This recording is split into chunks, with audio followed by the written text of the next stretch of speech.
Now, if you're in the market for your very first car and you prefer elegance and driving dynamics over sheer size, well, these are your two best options in the sedan class. But which of the two should you buy? Well, in this course of this review, we will tell you, we'll rate them over 6 categories and give you winners for each category and tell you which is the better buy.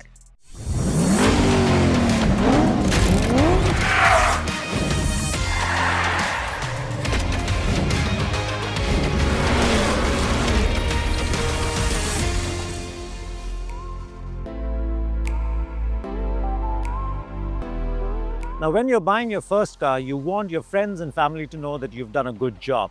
And that comes from desirability. Desirability, of course, is a function of how the car looks both inside and out. And on that front, the Dzire wins the contest between the two. On the outside, we think it's a better looking car, it's sportier, more modern, more technical. And even on the inside, the layering of the dashboard, the various finishes, and how everything comes together visually looks a lot more premium than what you get in the Amaze. Now, when you look at the nitty-gritties, there isn't a lot of difference between the two, be it in terms of quality or operability of switches. All of that is very close. But yes, if you want to make a statement to your friends and family, the Dzire is the one to go. Now, when it comes to space and practicality, the Amaze edges out the Dzire, but by the slimmest of margins. And it begins with the fact that the Amaze actually sits on a longer wheelbase, so you have more usable knee room at the back. In terms of shoulder room, they're pretty close, and headroom, the Dzire is actually slightly better if you want to use the headrest when you're sitting. I'm only 5'8" and my head almost touches there. But in terms of boot space, the Amaze has a bigger, more usable boot, and it also has more storage options inside. But like I said at the start, the difference between the two cars isn't much. When it comes to rear seat comfort, the seats on both cars are nothing to write home about, be it inclination, be it thigh support, not much to say there. But yes, Amaze is slightly easier to get in and get out of because of the slightly lower sill. And it is, we said, by the slightest of margins, it is better than the Dzire. Now, when you're buying your first car, it's equally important to have a car that's very easy to drive and live with. So when you're looking at parking, when you're looking at driving in traffic, you should be able to place the car easily. The controls need to be lighter, so you enjoy driving it rather than it being tedious to get the car out every day. And on that front, both these cars are quite even. Now, the Dzire has the lighter controls, it has the lighter steering, but the Amaze has better visibility.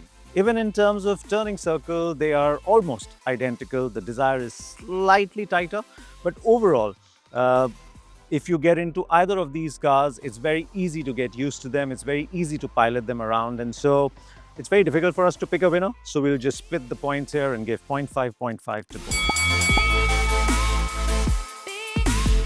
Now, when it comes to automatics, the Honda wins hands down. It runs a CVT compared to an AMT or an automated manual transmission that the Dzire gets.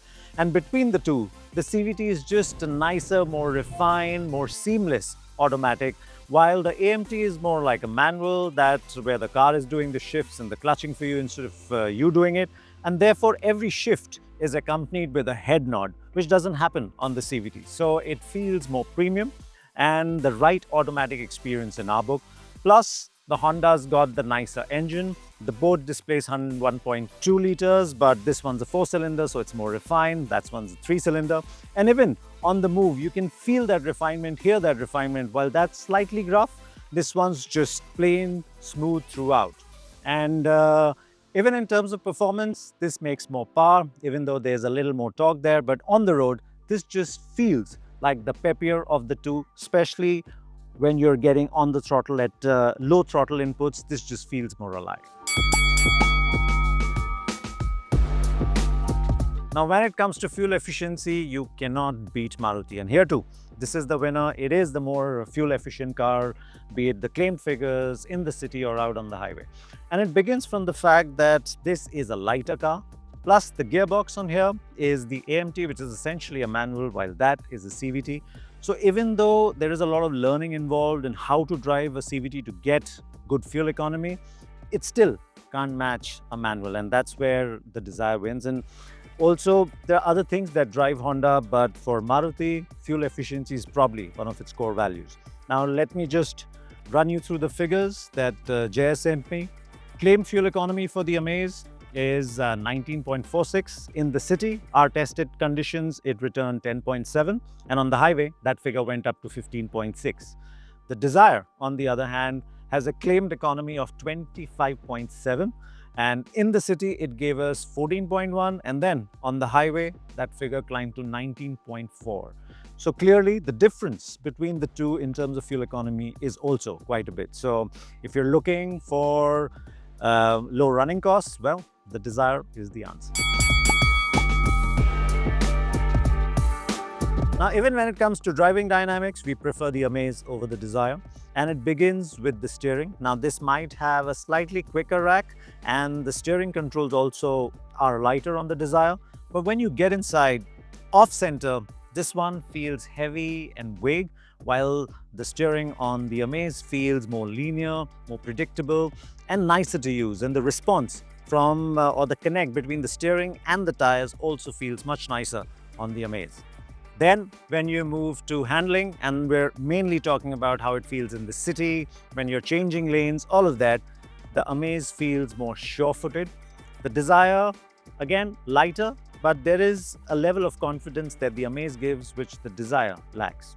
Now, when it comes to ride quality, the Amaze is clearly a step above the Dzire. The Dzire is the softer of the two cars, and so when you initially get into it and start driving, this feels like it is the more comfortable of the two.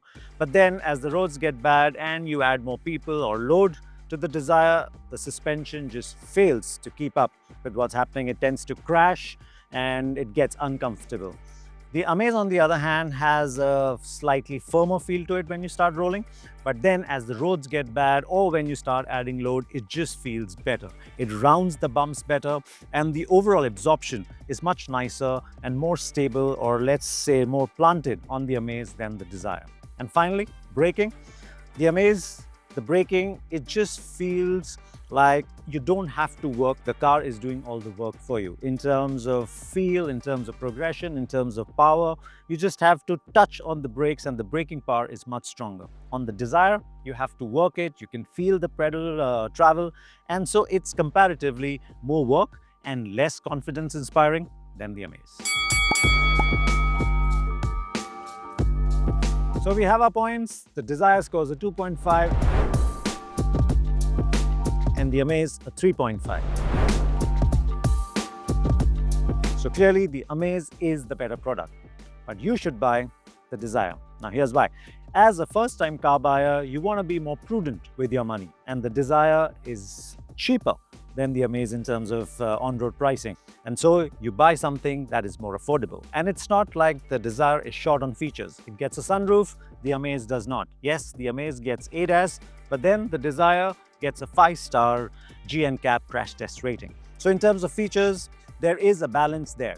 However, more than that, when you want to sell, and you will because it's your first car, you're going to keep it for maybe 3 years, maybe 5. When you go out to sell, you want to get as much money as possible. And that's where the Dzire, again, will get you more money because it has much nicer resale. Better product, better buy, and I feel that priced itself out of the game. Now, if you agree with our conclusion, please like the video. If you think differently, do comment and tell us why. And thank you so much for watching.